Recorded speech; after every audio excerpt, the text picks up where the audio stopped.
Subscribe करें और bell दबाएं ताकि कोई खबर रह न जाए।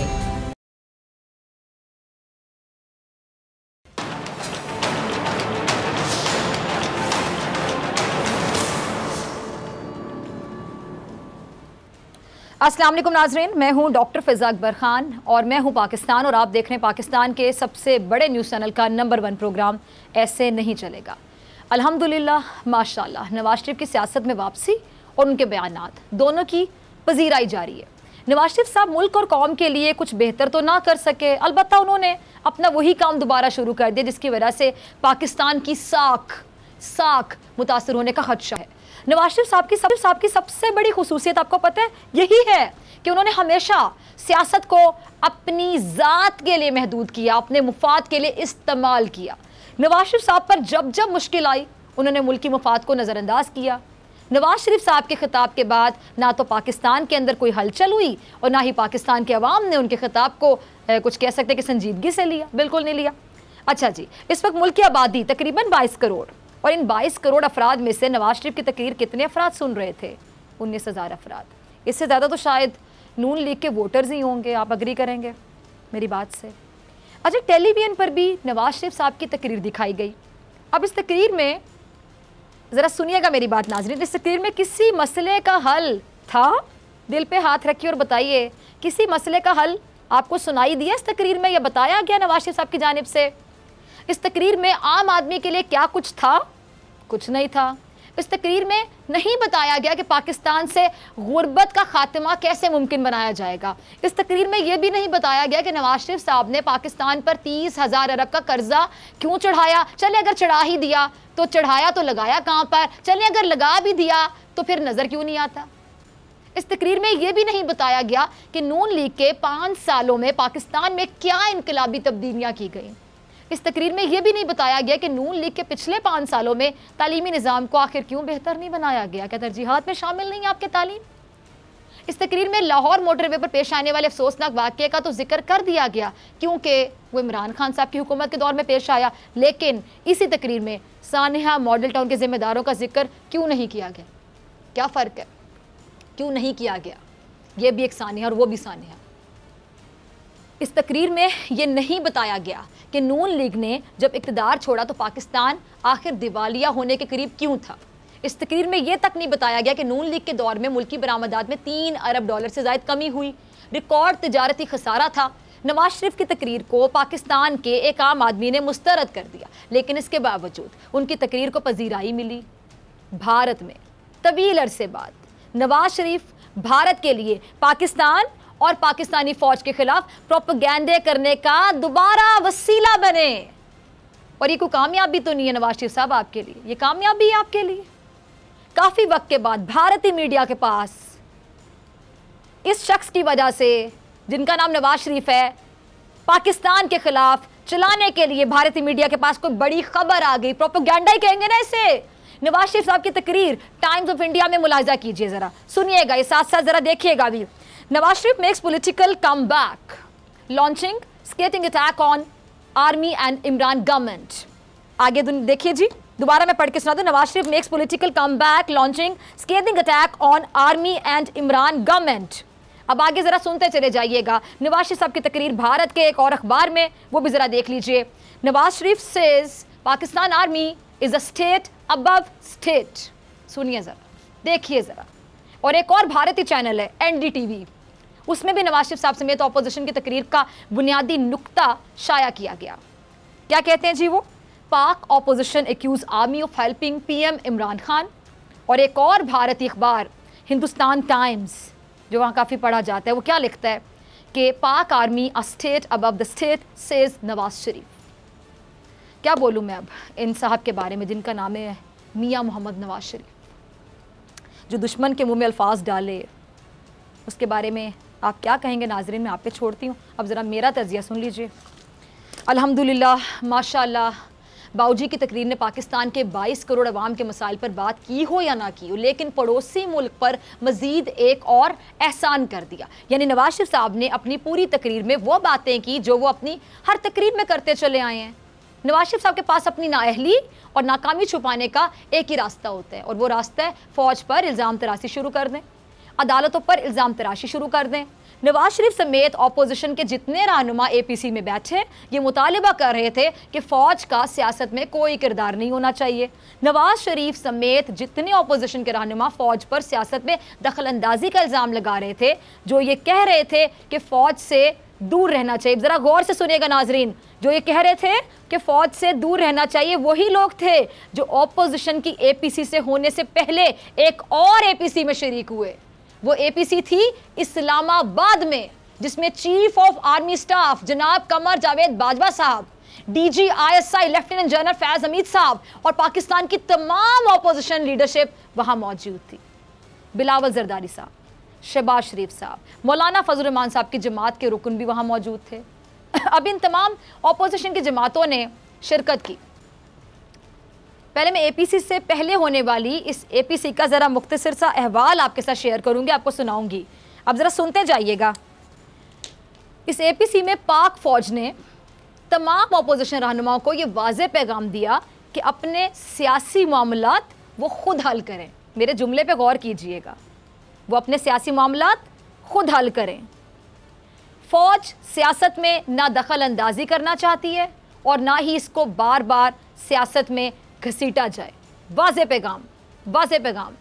और ये नाम नहाद जमहूरी अफराद जो फ़ौज को सियासत से दूर रखने की बात करते नहीं थकते हैं, ये लोग उस मीटिंग में कह रहे थे कि चेयरमैन नैब उनको तंग करते हैं, ऑपोजिशन पर मुकदमात बने हुए हैं, ऑपोजिशन के खिलाफ केसेस चल रहे हैं, जिस पर जवाब ज़रा सुनिएगा नाजरीन।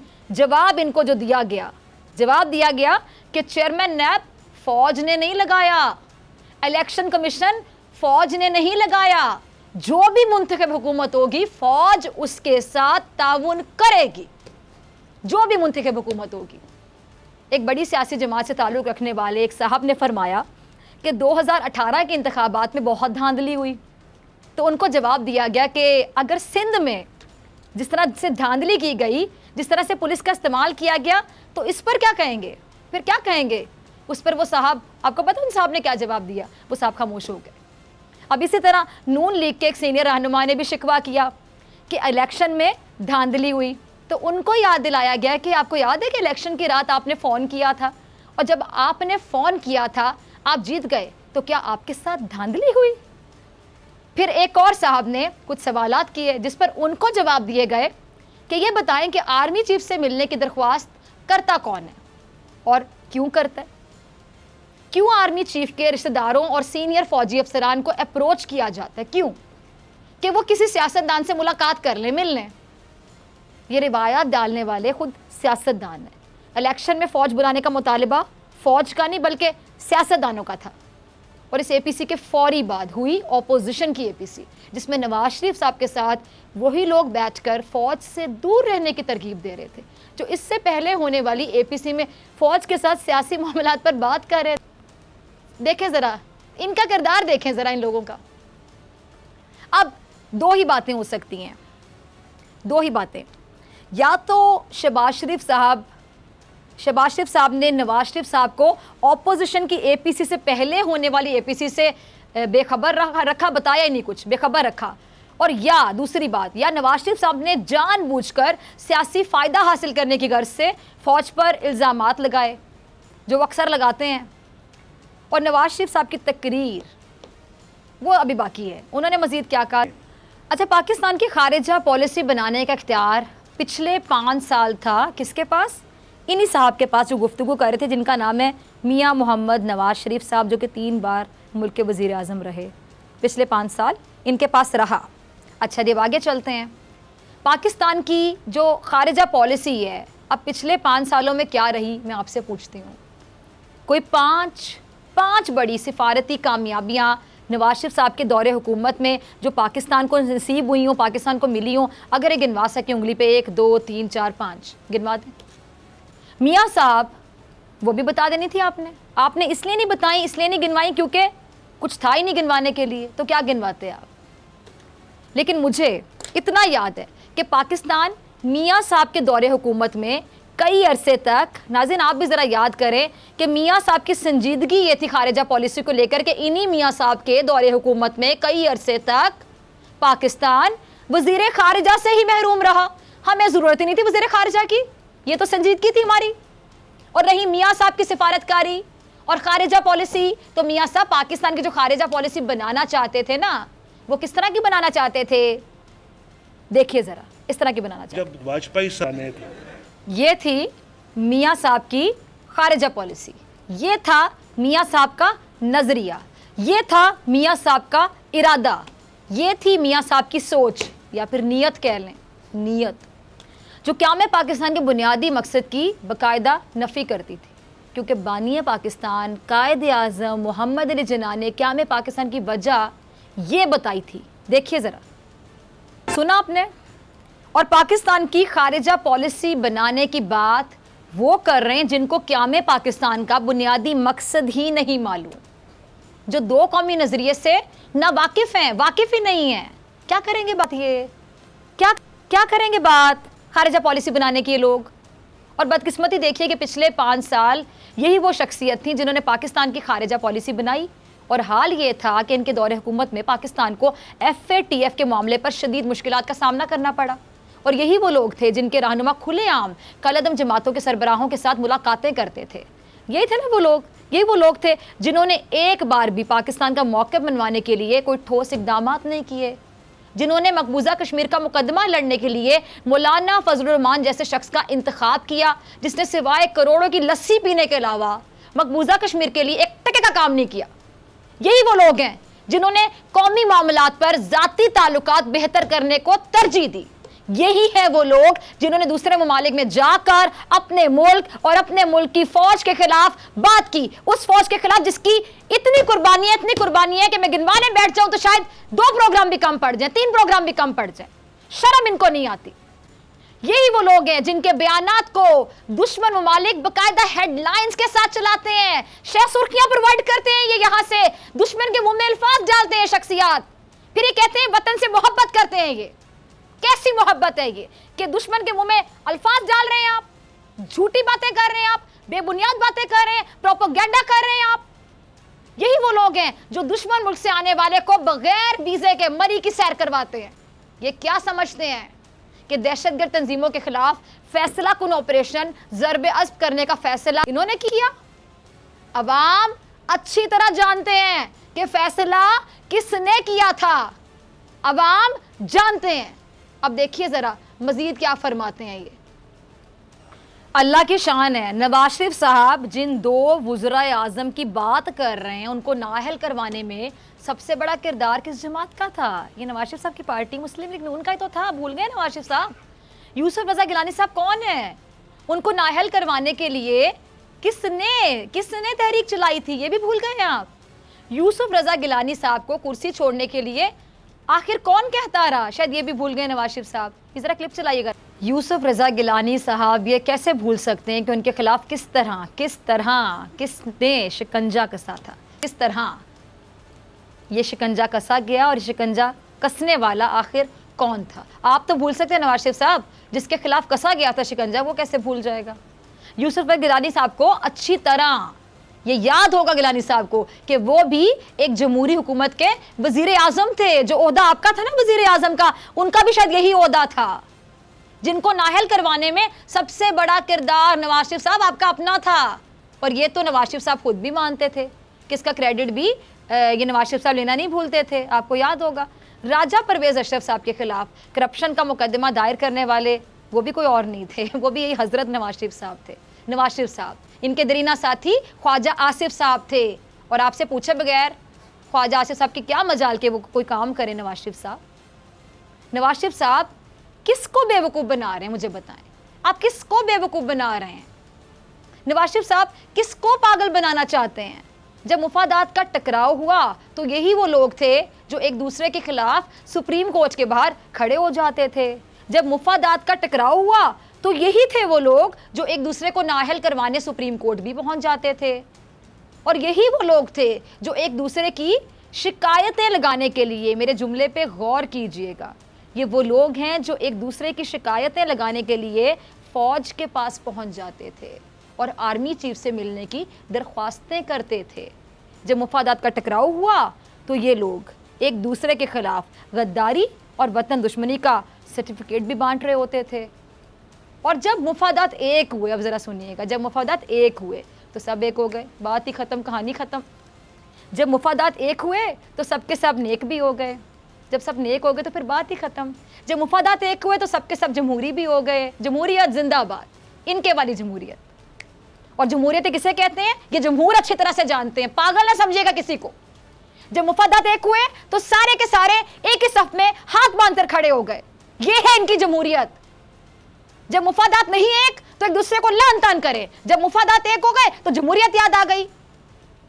ये अपने मुफादात के गुलाम हैं, इनको जमहूर से यानी अवाम से या मुल्क के मुफाद से क्या लेना देना। खुद गर्ज लोग हैं ये, खुद गर्जी की मेराज पर बैठे हुए लोग हैं ये। और नवाज शरीफ साहब की बहादुरी का आलम देखिए, नवाज शरीफ साहब की सियासत का आलम देखिए, सियासत का, नवाज शरीफ साहब की अपने वोटर से जो एक्सपेक्टेशन है उसका आलम देखिए, नवाज शरीफ साहब की सियासी सोच देखिए कि वो लंदन के फ्लैट्स में बैठकर पाकिस्तान की अदालत, पाकिस्तान की फौज, पाकिस्तान के इदारों के खिलाफ मुहिम चला रहे हैं। नवाज शरीफ साहब मुल्क से बाहर बैठकर अपने लोगों से ये फरमा रहे हैं कि पाकिस्तान के हर इदारे के खिलाफ बगावत कर दो। मैं नवाज शरीफ साहब को बताना चाहूंगी, आज सुन लें जरा कान खोल के आप और आप जैसे सब, मैं नवाज शरीफ साहब को बताना चाहूंगी कि भले आपके दीगर अफराद, आपकी जमात के दीगर जितने भी सियासी रहनुमा हैं वो मानते होंगे आपको अपना कायद, लेकिन वो इसी पाकिस्तान में रहते हैं, वो इसी पाकिस्तान का खाते हैं। उनके बच्चों के आपके बच्चों की तरह महंगे तरीन फ्लैट्स नहीं हैं जो वो लंदन में बैठ उनकी फौज और अदालत के खिलाफ बेबुनियाद इल्जामात लगाएंगे और फिर भाग जाएंगे, फरारी हो जाएंगे, इश्तिहारी हो जाएंगे, लंदन में पनाह हासिल कर लेंगे। उनका जीना मरना यही है। वो सिर्फ अपनी सियासत के लिए पाकिस्तान के मुफादात को, कौमी सलामती के मामलात को नज़रअंदाज नहीं कर सकते। कान खोल के सुन लें आप। खुद शहबाज शरीफ साहब भी, नाजरीन ज़रा सुनिएगा, जो शहबाज शरीफ साहब है ना, छोटे मियाँ साहब, ये भी बड़े मियाँ साहब यानी नवाज शरीफ साहब की इस तकरीर के बाद बहुत परेशान है, बहुत परेशान है। खुद को बचाने के लिए रियासती इदारों के ख़िलाफ़ ये हर्जा सराई भारत में तो चल सकती है, लेकिन ऐसा पाकिस्तान में, नवाज शरीफ साहब कान खोल के सुन लें, अब ऐसा पाकिस्तान में नहीं चलेगा। मिलते हैं ब्रेक के बाद।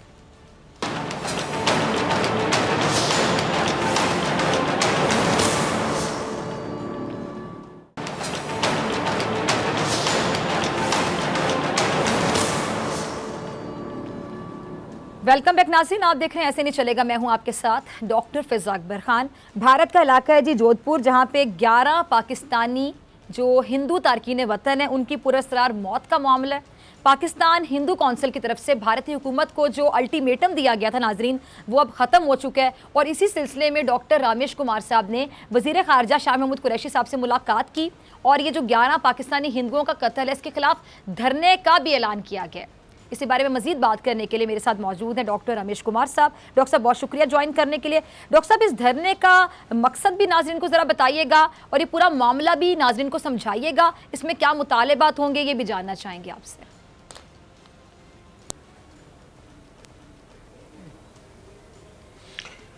फ़िज़ा शुक्रिया। मैंने आज अपनी प्रेस कॉन्फ्रेंस में अपनी पूरी वज़ाहत भी दी थी कि हम धरना क्यों लगाना चाह रहे हैं।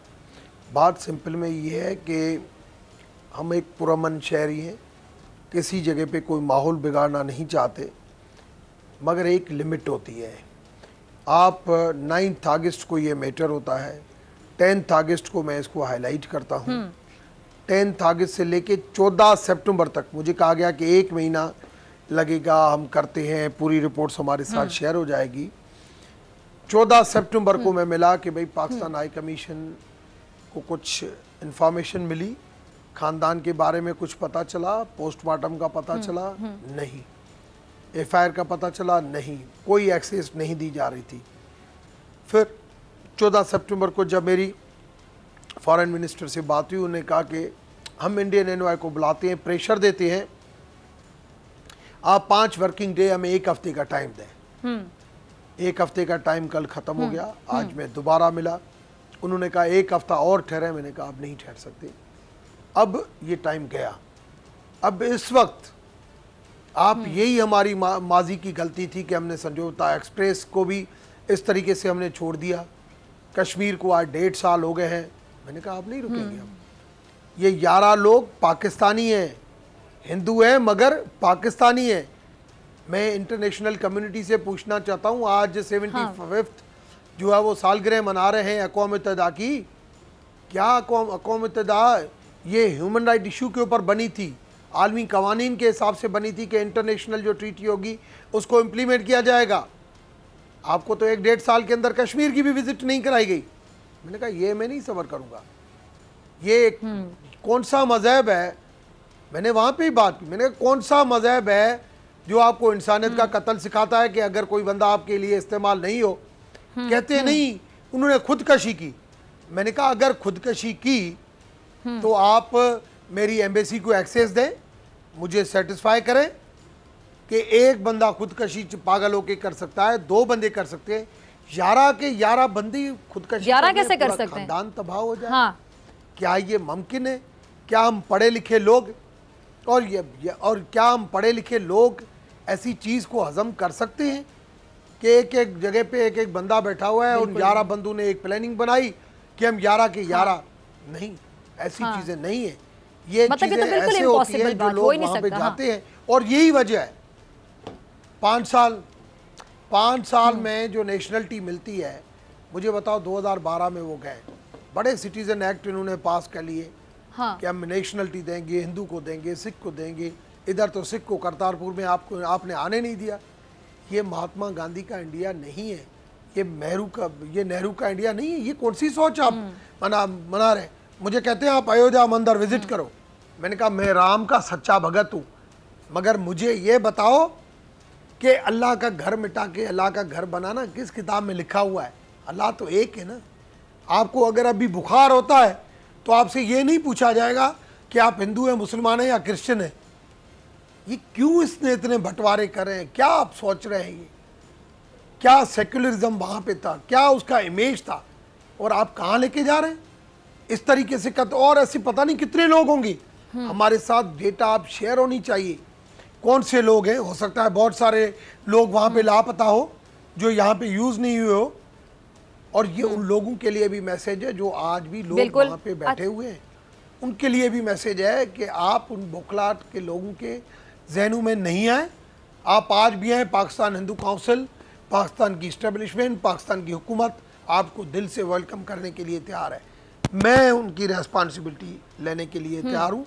यहाँ पे आए और पाकिस्तान में डॉक्टर साहब आप ये बात मानेंगे कि उनकी जिंदगियां महफूज हैं और इन 11 लोगों के सब कुछ नहीं और नरेंद्र मोदी, खासतौर पे जब से नरेंद्र मोदी वहां पर आए 11 लोगों के 11 लोगों के खून का जब हिसाब उनके कपड़ों के ऊपर लगेगा, फिर वहां पे कम्युनिटी को पता चलेगा, फिर कम्युनिटी कहेगी जो यहाँ से गई है। देखें इंडिया के अंदर भी हिंदू महफूज है, मुसलमान महफूज है, सिख महफूज है, मगर जिसका ताल्लुक पाकिस्तान के साथ हो वो महफूज नहीं हो सकता, चाहे वो किसी भी मजहब से हो। ये पाकिस्तान डैशिंग क्यों? बर्लिन की दीवारें टूट सकती है। अफगानिस्तान की 11 सितंबर की जंग सुपर पावर नहीं जीत सका, आज वो बातों के मरहले पे आ गए हैं और आप ये जंग करना चाहते हैं। क्योंकि डॉक्टर साहब इसका एक जवाब है कि पाकिस्तान को इन्होंने 1947 से अब तक एक्सेप्ट ही नहीं किया, ये हजम ही नहीं कर पाए पाकिस्तान के वजूद को।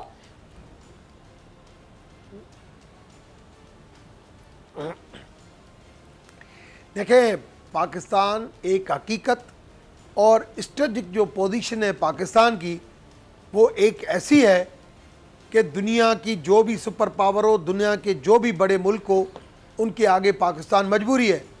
आज बहुत बड़े इस्लामिक ब्लॉक बन रहे हैं, चाहे सऊदी का हो, चाहे ईरान टर्की का हो, मगर जहाँ पे भी पाकिस्तान की इम्पोर्टेंस देखेंगे तो आपको हर जगह पे हमारा पलड़ा भारी मिलेगा। वो और इशू है कि हमें अपनी सियासत हमें अपने पत्ते जो है वो ऐसे खेलने चाहिए कि हम किसी पलड़े में नहीं जाएं, मगर हम हर एक की जरूरत हो, वो हमारी अपनी एक सियासत है। मगर मैं आज इस इशू के ऊपर कहना चाहता हूँ कि अब वक्त आ गया है। मैं यहाँ पे मेरी गाड़ियाँ जो मैंने 6 घंटे का अल्टीमेटम दिया था आप देखें सोशल मीडिया के ऊपर मेरी गाड़ियां रवाना हो चुकी हैं। 6 घंटे का अल्टीमेटम दिया था, मगर 6 घंटे से पहले गाड़ियां रवाना हो चुकी हैं। आप कल सुबह ये सक्खर से क्रॉस करेंगी। आपकी मीडिया की आंख उस सब गाड़ियों को दिखाएगा कि ये हवा में बातें नहीं है कि पाकिस्तान हिंदू काउंसिल के प्लेटफार्म से अगर मैंने कॉल दी, हिंदू कम्युनिटी जो पाकिस्तान से मोहब्बत करती है, इन 11 लोगों का खून रहेगा नहीं जाने देगी। और हम इसी डिप्लोमेटिक एनक्लेव के अंदर इंडियन हाई कमीशन के सामने हम धरना लगाएंगे। तब तक नहीं उठेंगे जब तक आप ये हमारी डिमांड्स पूरी नहीं करेंगे। ठीक है, आपने कि हमारे और लोग कैसे हैं, डॉक्टर साहब इनका खानदान कैसा है, एफआईआर कॉपी, पोस्टमार्टम की रिपोर्ट और इन्वेस्टिगेशन। जी जी। अच्छा डॉक्टर साहब, ये जो आप सारा बता रहे हैं कि धरना दिया जाएगा और आप कमिटेड है, अगर आलमी कुव्वतें आज भी अगर खामोश रही, आलमी कुव्वतों को जागना पड़ेगा। डॉक्टर साहब मैं जी अच्छा डॉक्टर साहब मैं ये जानना चाह रही हूँ कि आपने अभी बताया गाड़ियों के हवाले से, आपने कहा कि ये धरना दिया जाएगा, तो आप क्या एक्सपेक्ट कर रहे हैं कि अभी तक भारत की जानिब से कोई ठोस जवाब इस चीज़ का सामने नहीं आया और इनको भी अल्टीमेटम जो दिया गया उनको पता है, उनको भी टाइम ड्यूरेशन पता थी, तो आगे आप किस तरह का रिएक्शन एक्सपेक्ट कर रहे हैं?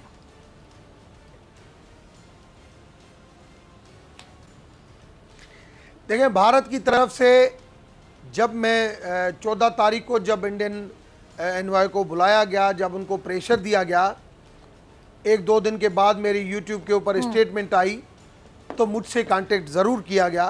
हाँ, मुझे कहा गया कि हम आपसे आपकी जो ये मुतालबात हैं वो जायज़ हैं और इनको हम कंसीडर करते हैं जी, और इनके ऊपर आपको जल्द आपको रिज़ल्ट मिलेगी। मैंने उस टाइम पे भी कहा कि अगर आप रिज़ल्ट देना चाहते हैं, पाकिस्तान हाई कमीशन, मैं ट्रू पाकिस्तानी हूँ, पाकिस्तान हाई कमीशन जो दिल्ली में मौजूद है, आप उसी हाई कमीशन के साथ आप हर चीज़ शेयर करें, फेयर तरीके से चलें, हमें कुछ नहीं है। मगर अगर इस तरीके से आप उन 11 लोगों को मार के सिर्फ खुदकशी का एक नाम दे के अगर इनको इस तरीके से यहाँ पे टॉपिक को बंद करना चाहेंगे, being a pattern in chief Pakistani, in Hindu community का खून में जाने नहीं दूंगा। आज मैंने कॉल भी अपनी हिंदू कम्युनिटी का दी है, जो हजूम भी लेके आ रहा हूँ वो भी हिंदू कम्युनिटी का लेके आ रहा हूँ। अगर मैं अपनी सिविल सोसाइटी को कहता, मुस्लिम बरादरी को कहता, क्रिश्चियन कम्युनिटी को कहता, तो आपके ये पिंडाल, ये पूरे रास्ते भर जाते, पुराने जलसों को, धरनों को आप भूल जाते कि धरना होता क्या है। ये अभी मैंने अपनी कम्युनिटी का दिया है, फिर भी आपको कल पता चलेगा कि किस तरीके से 6 घंटे के नोटिस के ऊपर लोग जो है वो मूव हुए हैं। ठीक है जी डॉक्टर साहब, बहुत शुक्रिया, बहुत शुक्रिया। मुझे ब्रेक पे आने के बाद मेरे साथ मौजूद होंगे नुमाइंदा खुसूसी सदीक जान।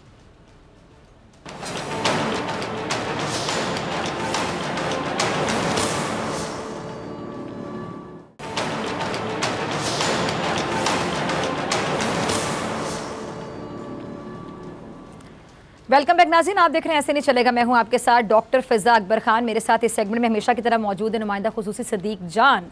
सदीक, नवाज शरीफ साहब की वतन वापसी की बात हो रही है, अब वो लंदन से बैठकर तकरीरें करना शुरू हो गए हैं, लेकिन क्या वो वतन वापस आएंगे या हुकूमत को ही उनको लाना पड़ेगा? और चले हुकूमत ही उनको ले आए, वो आए तो सही वापस, अदालती जो मामलात हैं वो कहाँ तक पहुँचे हैं? और हैरत की बात यह है सदीक कि मुझे बड़ी हैरानी हुई जब उन्होंने इस तरह धुआंधार खिताब के और हमेशा की तरह उन्होंने इल्ज़ामात की बुछाड़ कर दी इदारों पर। मुझे समझ नहीं आ रही कि एक शख्स जो कि ज़मानत पर रिहा है, बाकायदा वो मुजरिम है, सज़ा याफ्ता है, ज़मानत पर रिहा है, बीमारी का बहाना करके बाहर गया हुआ है। सेहत देख लें, ये सेंटर में इनकी तस्वीर चल रही है आपके मेरे दरमियान में। मुझे बताएं कि इनको देख के लग रहा है कि इनको इतनी ज़्यादा लातादाद बीमारियां लाक है जिनका बताया गया था, इनको वापस आना था, ज़मानत का वक्त भी ख़त्म हो चुका है, लेकिन ये वापस नहीं आए हैं। और ये शख्स अपने दिल की बातें कर रहे हैं और सब सुन रहे हैं, सब देख रहे हैं।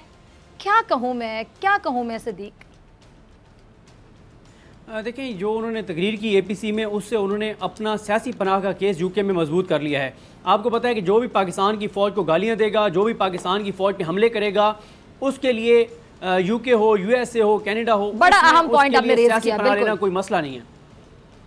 तो उन्होंने बेसिकली अपना सियासी पनाह का केस मजबूत किया है। अब पाकिस्तान उनको लाना भी चाहे तो मैं ये समझता हूँ कि नामुमकिन तो नहीं है, लेकिन इतना मुश्किल है कि कामयाबी के चांसेस मैं ये समझता हूँ कि 5% है नवाज शरीफ को वापस लाने के लिए, अब जिस रास्ते पे वो चल निकले हैं।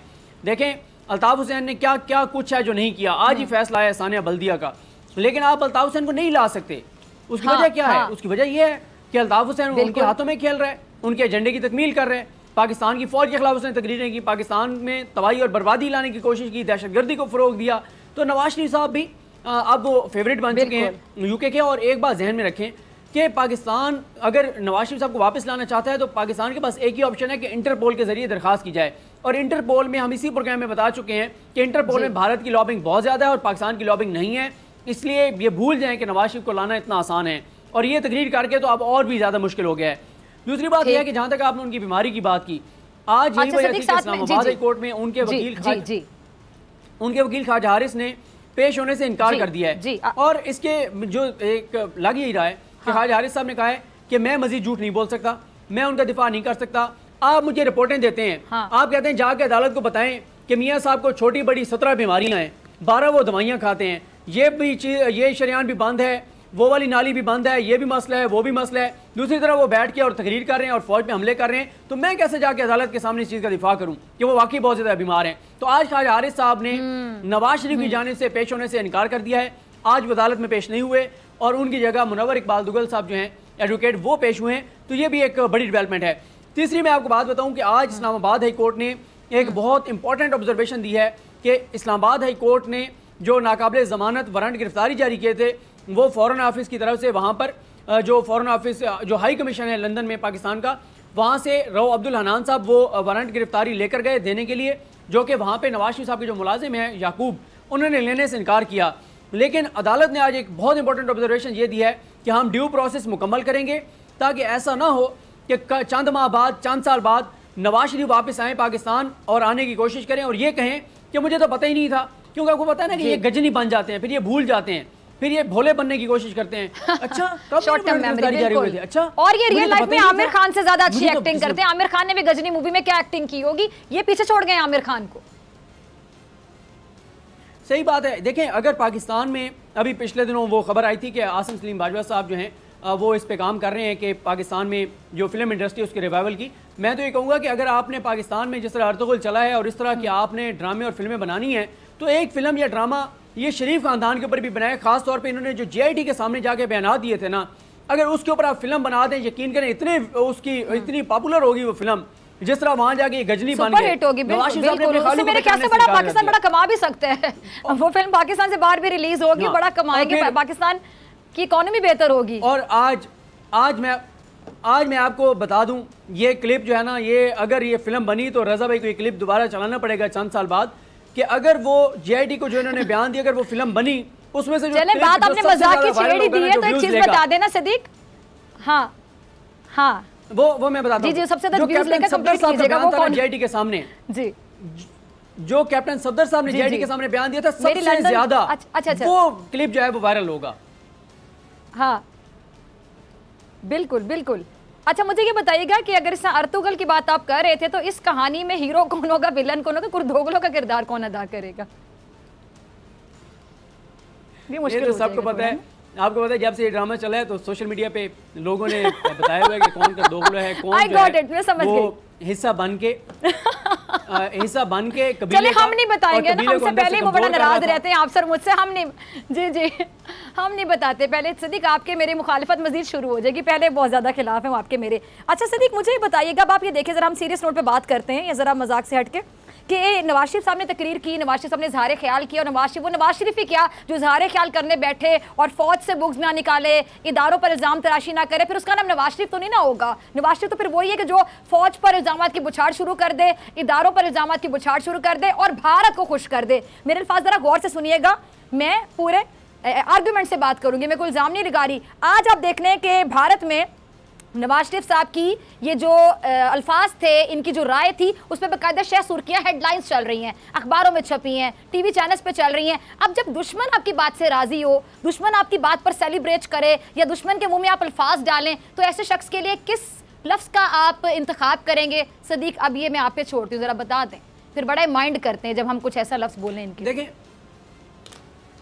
देखें मसला ये है, उनकी इस तकरीर के बाद चले हम एक लम्हे के लिए मान जाते कि ठीक है, उन्होंने शायद उनका वो एजेंडा नहीं था, एक हम फ़र्ज़ कर लेते, लेकिन उनके करीबी जो एंकर्स हैं जिनको उन्होंने अपने दौर में चेयरमैन पीसीबी लगाया, जिनको उन्होंने और तरह से नवाजा, उन्होंने जो अपने प्रोग्राम में बताया है कि नवाज शरीफ का एजेंडा क्या है और नवाज शरीफ क्या करने जा रहे हैं, तो वो इतनी खतरनाक चीज़ है कि वो पंजाब के अंदर भी फाटा और बलोचिस्तान जैसे हालात पैदा करना चाहते हैं। फौज की नफरत पैदा करके, फौज के खिलाफ लोगों को इश्तियाल दिला के उन्होंने ये बता दिया कि नवाज शरीफ क्या चाहते हैं। एक ऐसा शख्स जो पाकिस्तान की फौज के खिलाफ पाकिस्तान की आवाम को इश्तियाल दिलाना चाहता है, वो पाकिस्तान का सगा कैसे हो सकता है? वो पाकिस्तान का जो है वो कैसे अपना हो सकता है? वो कैसे पाकिस्तान को अपना मुल्क कह सकता है, जो अपने मुल्क के अंदर अपनी फौज को कमजोर करने के लिए पाकिस्तान की आवाम को जो है वो मिसगाइड करे अपनी फौज के खिलाफ? भाई फौज ने कहा था कि आप लंदन फ्लैट्स बनाएं, क्या फौज ने कहा था आप मनी लॉन्ड्रिंग करें? फौज ने कहा था कि हसन नवाज और हुसैन नवाज को यहाँ से पैसा लूट के और आप बाहर भेजें? फौज ने कहा था कि टीटीज के जरिए पैसे बाहर भिजवाएं? फौज ने कहा था कि आप अपने खानदान की खवातीन के नाम पे हवाला और हुंडी के जरिए यहाँ से पैसा भिजवाएं और फिर आप रेमिटेंसेस के नाम पे मंगवाएं? ये सारा कुछ फौज ने आपके साथ किया था। क्या फौज ने जाली रसीदें बना के और आपके नाम पे लंदन फ्लैट्स लगा दिए हैं? तो ये क्या बात करते हैं? आपके अपने करप्शन केसेस हैं, आपकी अपनी लूट मार है, आपकी अपनी मनी लॉन्ड्रिंग है, और सारा कुछ करने के बाद आप बयानियां बना रहे हैं कि हमारे खिलाफ झूठे केसेस हैं। मैंने ये केस पूरा पनामा का एक मिनट का सुप्रीम कोर्ट में सुना है। कई बार जजेस ने इनके आगे सिर्फ हाथ नहीं जोड़े, बाकी जजेस ने हर तरह से कह छोड़ा कि आपको खुदा का वास्ता है, हमें कोई एक डॉक्यूमेंट दिखा दें कि पैसे कमाए कैसे, भिजवाए कैसे, और लंदन फ्लैट्स की रसीदें दिखा दें, लेकिन ये नहीं दिखा सके। ठीक है जी, ठीक है सदीक, बहुत शुक्रिया। इसी के साथ डॉक्टर फिज़ा मुझे इजाज़त है, आपसे मुलाकात होगी इंशाल्लाह कल सेम टाइम सेम चैनल। अगर ज़िंदगी ने वफ़ा की, दुआओं में याद रखिएगा अपना, अपने प्यारों का बहुत ख्याल रखिएगा। अल्लाह ने के बाद